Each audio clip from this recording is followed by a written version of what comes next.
Without any more pause, we are going to go directly to CTV political analyst and former advisor to Prime Minister Paul Martin, Scott Reid. Good afternoon, Scott.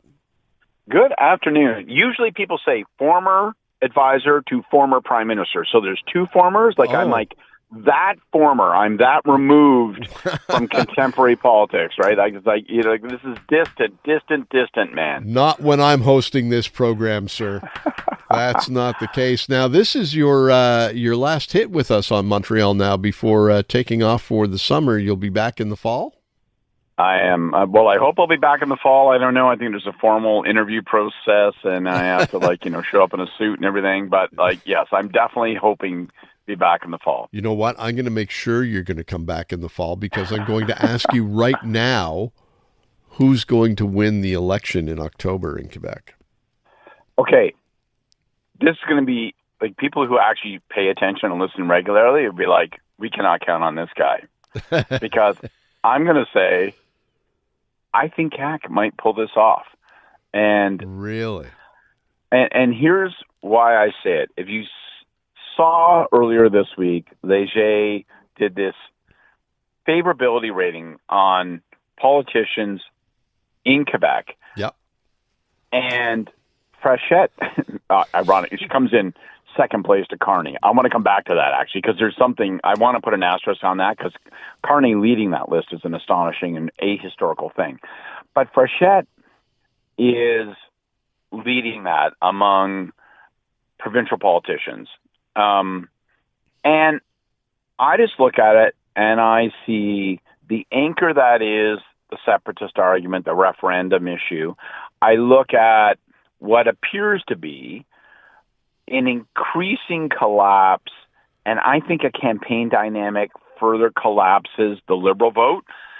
And I think that didn't have to be that way. I think, Maillard's doing his best and all that stuff. If Pablo would remain there and they gain momentum, maybe he would be the competitor. But it feels to me like eventually this is going to become a one-on-one race that's going to squeeze out the Liberals. You're going to see a bunch of allophones and anglophones hold their nose, vote for the CAQ, and Frechette's personal appeal, I think, is really dragging up the party. So I know this sounds bananas, and people have listened to me. I've said the CAQ were dead, they were buried, they were done, they were just down the road and over the hill from Justin Trudeau. But I'm starting to think the CAQ can pull this off, and I think the Péquistes have structural problems when it comes to a campaign that will sink them. Huh. Well, that is very interesting, sir. And our producer, Alice Martin, has written down on her calendar that that was your prediction on this Saint Jean-Baptiste Day.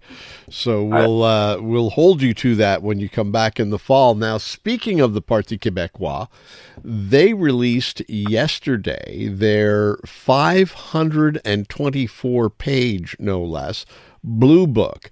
And that Blue Book is supposed to be a blueprint, if you will, for what the look of Quebec would be as an independent nation, especially when it comes to military and the defense ministry. Have you had a chance to see any of this? Yeah. And to my mind, it's astonishing. And I know everybody's going to say, well, obviously, you're an English guy in Toronto and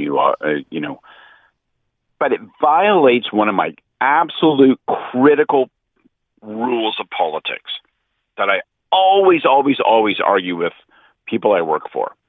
And that is, don't tell people something that they know is BS. So the headline out of this thing is that there would be $13 to $16 billion worth of savings. And I'm telling you right now, you could sweep up and down the street. You could go over the hill. You could go around the mountain. You could go down to the university. You could go into the parlors of any corner, and you will not find anybody who will believe that. They will look at you and they will eye roll. And it is a bad play politically to start your pitch by saying something that people think is patently untrue. You are not going to save $13 to $16 billion. No one on earth believes that. Your voters don't believe it. And so what it causes them to think is that you are just another lying politician.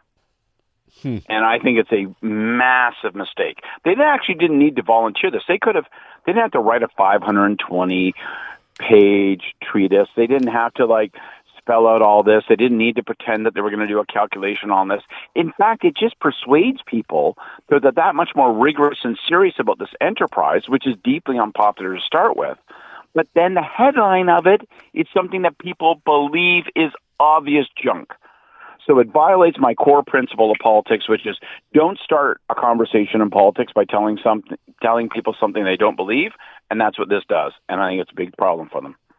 Yeah, I think you're absolutely right. I think this could be an anchor as far as they're concerned going into this political campaign. And yeah, it's just one thing after another that seems patently ludicrous, really, when you're talking about Quebec joining NATO and things like that. It's just we're going to be the first nation that will land a rocket on Mars. I mean, it's just it seems detached from reality. It also seems detached from people's day-to-day priorities. So I think you would want to be light touching this issue, not doubling down on it. Mm-hmm. And maybe their attitude is, well, we're bearing it at the end of June, the day before Bunfat, so maybe nobody notices, and then we can move on. I think people notice, and I think people are going to hang it around them. I think it is literally going to be a noose around their neck throughout the next number of months. Yeah. I think you're absolutely right. Now, just one other thing I want to touch on here before we go is we're a week away from the deadline to review or renew the Canada-U.S.-Mexico trade agreement. And the U.S. ambassador to Canada, Pete Hoekstra, is saying that we're nowhere close to announcing any kind of framework. He was on Power Play with Vassy Kapelos. What can you tell us about his appearance, and what can you tell us about what you think the future of CUSMA might be?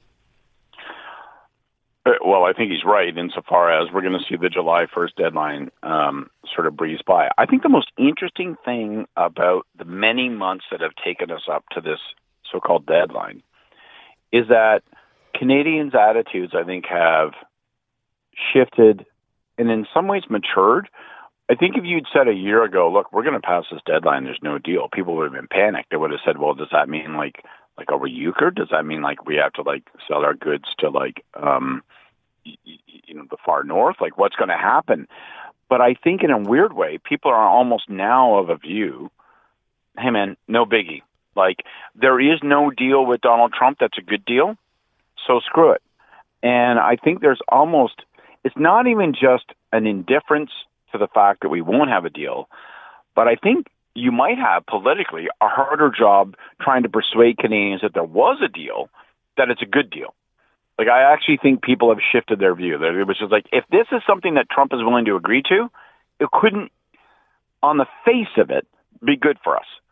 So we'll drift along. We'll wait him out. His power is waning. He's weakening. You see it day by day.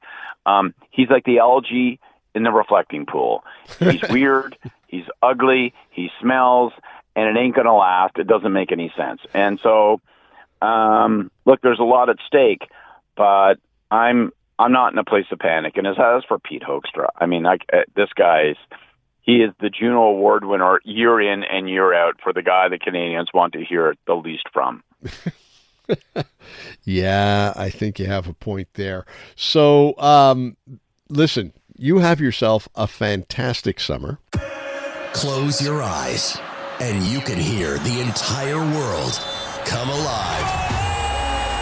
2026 FIFA World Cup is on. And you can stream it all live on TSN Radio. From the opening kickoff to the final celebration, every match, every moment. Listen to FIFA World Cup on TSN Radio. Gives Canada the liftoff. Available on iHeartRadio.